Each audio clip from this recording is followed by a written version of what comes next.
Oh man, right next to you.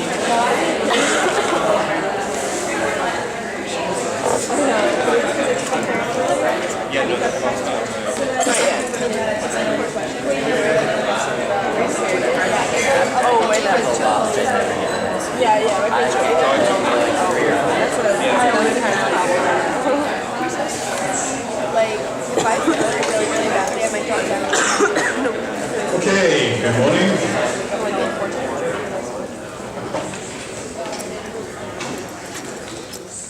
Few announcements to kick off, mostly related to this time next week, where you'll have the pleasure, I guess, of the first maybe college physics exam.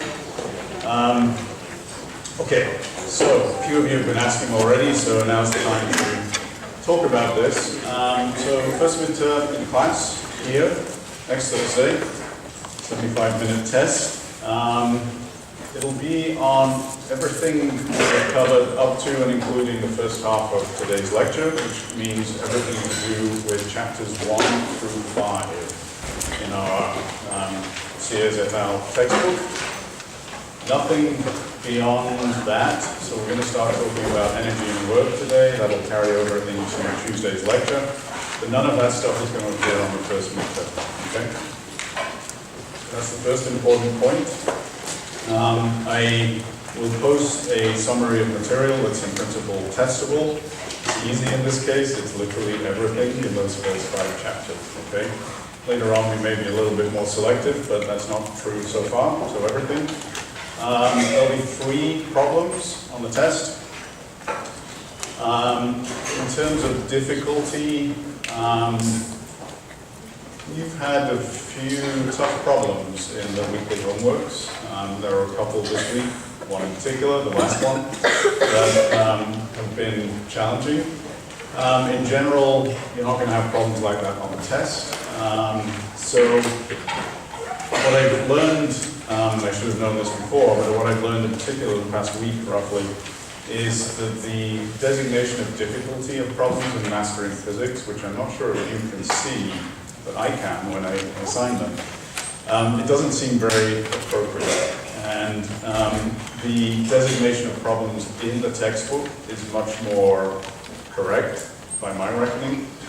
And if you look at the problems in the end of chapter sections of the textbooks, you'll see they're designated by 1, 2, or 3 dot problems. Okay? So my general goal in a course like this is that you have mastery over problems at the 2 dot level. The 3 dot ones I view as probably somewhat more challenging than you really need for a course like this. So now that I've become aware that there's a sort of mismatch between the difficulty designation in mastering and the textbook, I don't know where that came from, it shouldn't be there. I will try better to align most of the problems for the course to these 2 dot problems in the textbook. So that's roughly what I'm expecting you should manage to deal with on the test. Okay? There's a sample exam been up on Courseworks for a few days. Take a look at that if you haven't already. There were 4 problems in there rather than 3. That seems a little bit aggressive for a 75-minute test. So there will be 3 problems, and I may say a little bit more about what I feel are the dominant topics, but I think it's pretty clear. We've spent a good amount of time on forces and Newton's laws. I would say that is the dominant theme from the first 5 chapters. The second theme, which is no less important, but I think occupies a little bit less time, has to do with two-dimensional motions, and in particular, special cases of projectile and circular motions, okay? So those are the big themes. Obviously, the other stuff is not unimportant, but in a sense, it a little bit scaffolds those topics. So keep that in mind. There'll be a formula sheet provided. Again, there's one associated with the sample exam. It won't be very different from that, if at all, except that, again, we're only going up through the end of chapter 5. I've been struggling to keep up with things this week a little bit. There are one set of additional practice problems that are pre-selected by the textbook authors. I think, if not yet, by the end of today, or even by the end of this morning, they'll be up there for all 5 chapters, so that's a good resource for additional problems. Bless you. I will try, when I find a bit of time, to add still more additional problems that are selected by me from each of the 5 chapters, and my goal is to get those up by tomorrow, okay? So they're all practice, of course. It's up to you how much of it you want to do. Let me just give a few words of advice about how I recommend preparing for a test in intro physics. Making sure you have understood all of the homework problems, I think, is the first step. So go through those. Go through those without the solutions, okay? If you ever do a problem and you have the solutions right in front of you, I guarantee you will convince yourself you know things that you don't actually know, okay? So when you're reworking problems, go through them without the solutions. At this point, of course, to some extent you have the solutions at hand, but look at those afterwards rather than the first time through. Second thing I'd recommend doing is there are work problems in the body of the textbook. They're usually well chosen to kind of highlight maybe slightly tricky things. So I'd recommend those as a sort of next stop in preparation. Again, don't look at the solutions. Try starting off with just the problem, and then as need be, later on, look at the solution. There'll be additional problems for those of you who want to do that. Those additional problems, there'll be a good number of them. Don't try and read anything into what problems have been set on homeworks or in the additional problems. There are enough that I think that would be impossible anyway.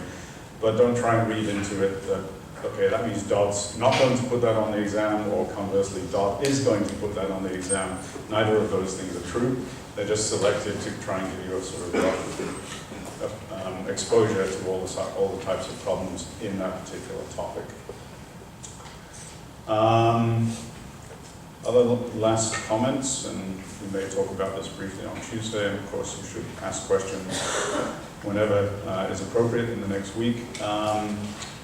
When you're writing your solutions in a test, show all your work. That's really important. I know this mastering physics system, of course, is somewhat orthogonal to that approach, but in practice, most of you are writing down all of your work as you work through mastering physics problems.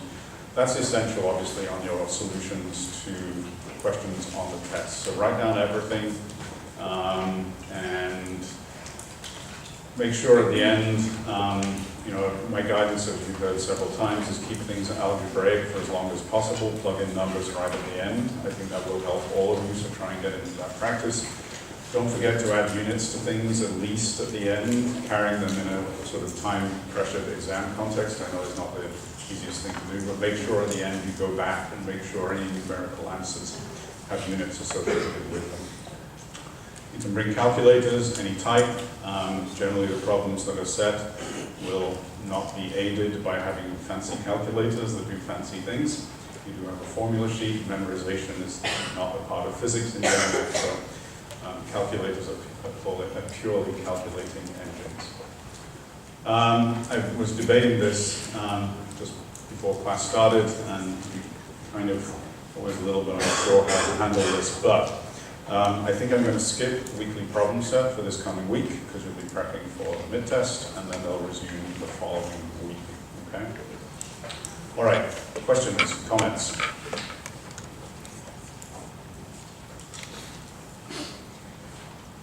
Yes? So besides the practice exam online and like going over mastering physics, what other like problems specifically could we like work on? Like, would you recommend like ones from the e-text or like the textbook? So I think, not to sound, I don't know what word to use, not to sound flip, exactly what I said. So the word problems in the textbook, in the body of the chapters, those are usually well chosen, so go through those. And then I think it's simply from the additional problems that I posted. Okay. Yeah. How familiar do we have to be with drag force? With Drag force? So I think that question came up earlier in the week. How familiar do you need to be with drag force? So my response, and I said this in class on Tuesday, is I will give you the appropriate form for a drag force. And what we learned on Tuesday is that they may have somewhat different characteristics depending on the domain of the fluid flow. So I think the simple answer is I'll give you whatever the form of the drag force is supposed to be for a problem, and then I'll expect you to be able to kind of feed that into the standard framework with Newton's laws, free-body diagrams, that sort of thing. So you just take it as a given that I'll give you the form of the drag force. I said on Tuesday also I want to expect you to solve the general equation of motion, including drag, but I will expect you to be able to figure out terminal velocities for objects. And then there was a follow-on question, maybe? Yeah. Go ahead. Also, are you providing a formula sheet, or is it something that we Yeah. No, it'll be attached to the test. Yeah. Are exams usually graded on a curve, or is it? Yes. I have to confess I'm a little bit in two minds about that. But yes, they will be. So I usually, if I have written what I view as being an appropriate exam for a course like this, I'm usually expecting the median score to be sort of in the 65–75% range, okay? And I will do the same this semester. And so it's likely that the median performance, broadly across all aspects that are being assessed, is probably going to convert to a letter grade that's probably close to the B plus A minus boundary. I think in recent years when I taught this course, the median grade was pretty much right at the bottom of the A minus, just touching that B plus boundary. And I'm expecting it'll probably be like that for this course. Other questions? Okay, still on the topic of exams, not the most fun thing I know, but as I mentioned on Tuesday, we're being asked by the registrar to schedule review sessions for final exams already. Reviews. Of course, recitations will also be running next week. They will be more in the sort of mode of reviews of everything to help you prep for Thursday. I may, depending on what sort of sense I get from you over the next few days, I may ask the TAs to maybe work one or two typical problems, but again, don't read much into that. They're just exercising you on the key themes so far. But by and large, it'll be more kind of review and obviously being available for questions from you on any of the stuff from these 4 weeks. So that's the reviews, the recitations next week. So as I said, we're being asked to schedule reviews already prior to final exams. So I want to try and get a sense of you this morning just quickly when these might be. So the scheduling is not great here. We talked about this already on Tuesday in the following sense, that exams apparently start on Friday, December 14th and run through the following Thursday, and we have the good fortune of having our final exam on the last day, namely Thursday, December 20th, I guess, in the morning. So, normally I want to schedule review sessions. I'll be doing them, not the TAs, so that everyone can come, which usually means during reading days, and those are the 3 days that are up on the chalkboard. Again, this is not ideal because it's pretty much fully a week before the test. But I kind of am nervous about trying to schedule reviews during exam day proper because I know it's going to cause some conflict with somebody, with the possible exception of Friday the 14th, because typically they don't seem to schedule most of the major exams on that date. So let me just ask, to the extent that any of you had a chance to look at this, and hopefully some of you have, do any of you know if you have exams scheduled for Friday, December 14th? Okay, some of you do. All right, so we're not going to do that. So I think then I'm going to do 2 reviews that are going to be essentially the same. Obviously, it will vary a little bit depending on questions from students and so on and so forth. But I'm going to schedule them, I guess, on 2 of these 3 days. I don't think I want to do both of them on the same day. It's kind of exhausting. So they'll run for 3 hours. And at present, my schedule is pretty open on those 3 days. So I guess I'm just going to do the following, and hopefully there's no conflict yet. I'm going to ask all of you to raise your hand if you can't make any of the following days, okay?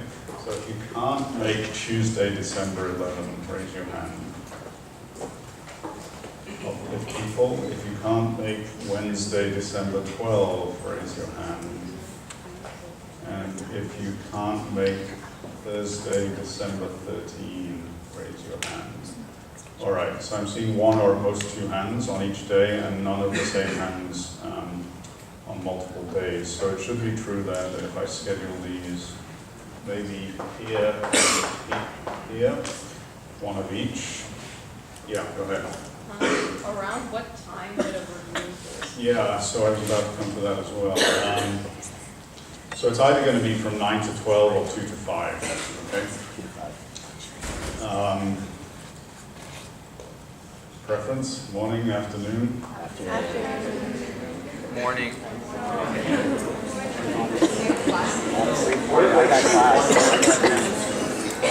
Okay, I think it's going to be 1 of each, but let me just get some fast input before we kind of try and narrow this down. Yes? Will there be a midterm review?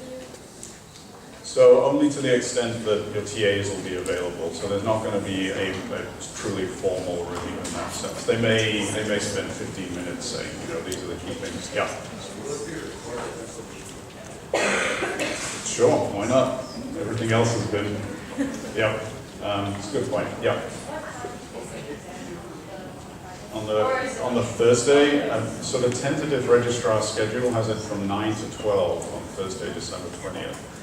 They don't claim to give final exam schedules until midterm.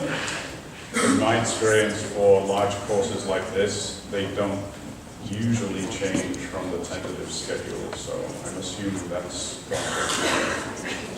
all right. So 1 of them is in the afternoon and 1 is in the morning. Okay, I'll pin that down in the next day or 2 and let you know what the final answer is. Okay, any other quick questions, comments before we turn our attention back to some physics? All right, good. So I want to wrap up on circular motion, and then we're going to turn our attention to a new topic, which will occupy us for a couple of weeks. So, circular motion. First off,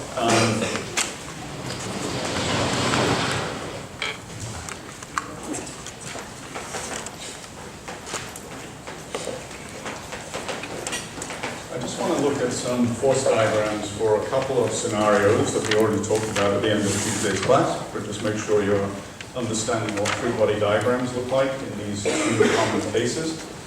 I think I'm going to ask you at that point to read carefully through a worked example that I'm going to post in my notes. I feel at this point it's a little bit too time consuming to work that problem in class. So I think I'm going to ask you to work that problem on your own time with the benefit of notes. And then we're going to talk a little bit about non-uniform circular motion, and then we're done, okay? So, first scenario I want you to come back and look at was the question of the ball, let's say, or mass being rotated on, let's say, a string. And so something like this.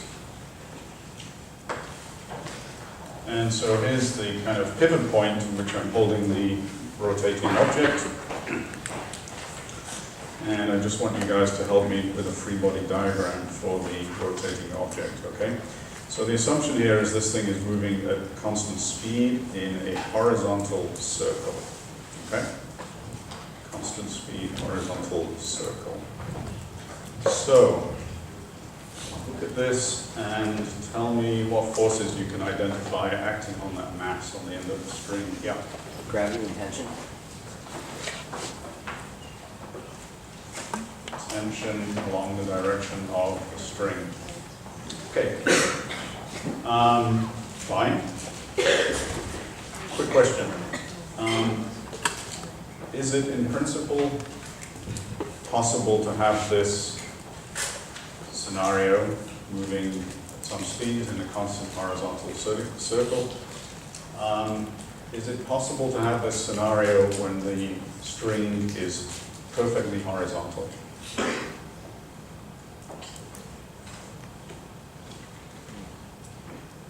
because you need some vertical component of tension to cancel out the force of gravity. Good. Okay, so that's usually one of the confusing things about this scenario.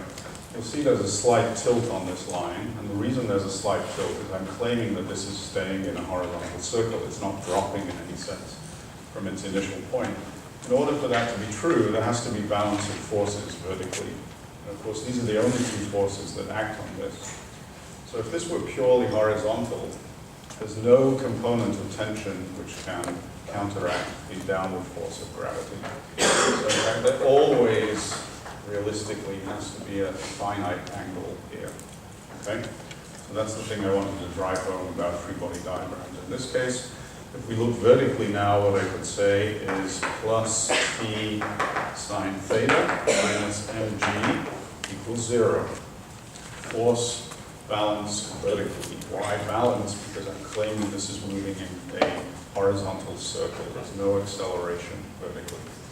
So it must be true that these forces are equal and opposite.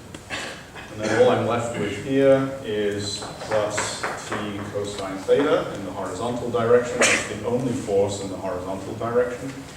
And so what I expect here is that I can equate this to the mass times the centrifugal acceleration. Okay? So that's the first thing I wanted to just highlight in terms of the dynamics, the free body diagram. Make sure you're okay with that.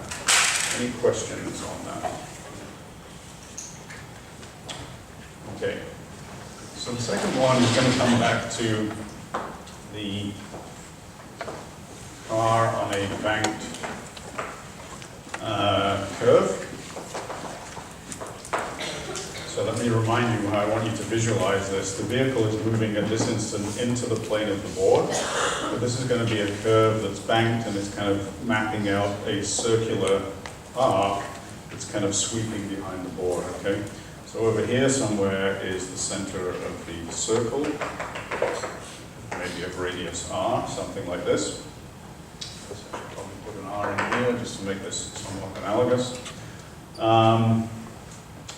Okay, so again, sort of quick look at the forces acting on this thing, and then a quick look at the associated Newton's law expressions. And then I'm just going to make a comment which will lead forward into the not the homework problem, the work problem in my notes that I want you guys to work on. So, first off, let's imagine there's no friction on this surface. And this is, in some sense, often defined as a condition for which it is possible to define a bank angle theta that will allow vehicles to travel around this banked curve at a certain speed, even in the absence of friction, okay? And then we'll come back and add friction into the mix in just a moment, but for now there's no friction. So what forces can you identify acting on this vehicle as it goes around the banked curve? Okay, gravity and normal force. Okay, normal force, and at this point you're all, I hope, pretty comfortable with the way that angles translate from bank angles of slopes into angles between the vertical and a normal force to the slope. So we got that. And so those are indeed, in this case, with no friction, the only two forces acting on this guy. So what about Newton's law expression in the vertical direction? And it's going to be a little bit analogous here, that we're going to assume that the vehicle is going around the bank angle at what I kind of want to call a constant height, which is to say it's not kind of going further up the bank, neither is it slipping down the bank. So it's saying a constant height, which again means it's a constant horizontal circle. So in the vertical direction, what does my Newton's law expression look like in this case? Yeah. N cosine theta minus mg. And you fade it off at the end? Equals 0. Okay, very good. So there's no motion vertically. It stays at constant height, no acceleration specifically. Good. And then, very much analogous to here, I'm going to choose plus in this direction in this case, just to be perverse, maybe in the x direction. In this case, I'm going to say plus n sine theta. Hopefully I'm getting my sines and cosines the right way around here, is the mass times the centrifugal acceleration. Okay?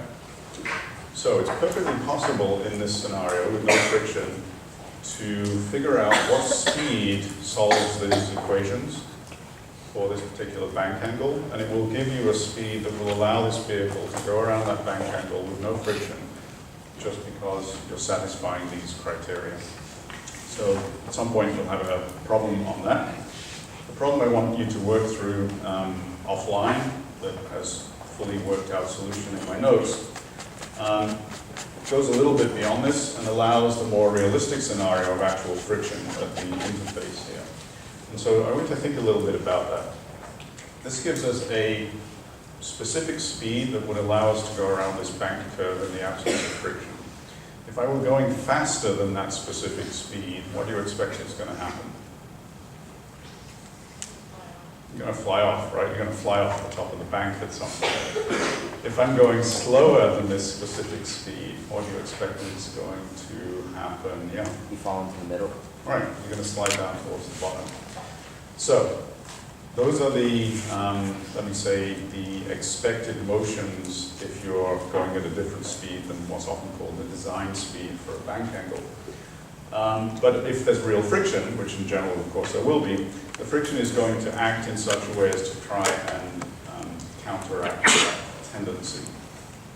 So quite often you will find that if you're going too fast, and the tendency is to slide up the bank off the top, you can think of friction between the tires of a vehicle and the road surface as kind of opposing that tendency, in which case the friction is going to be acting down the incline.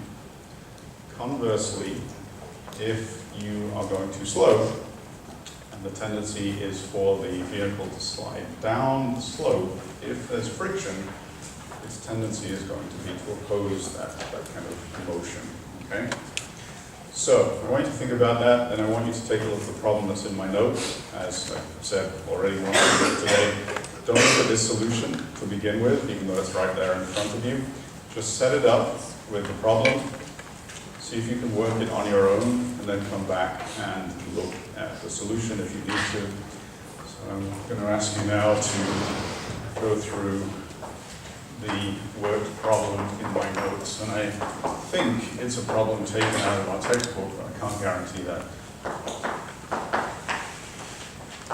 Okay? Good. Questions?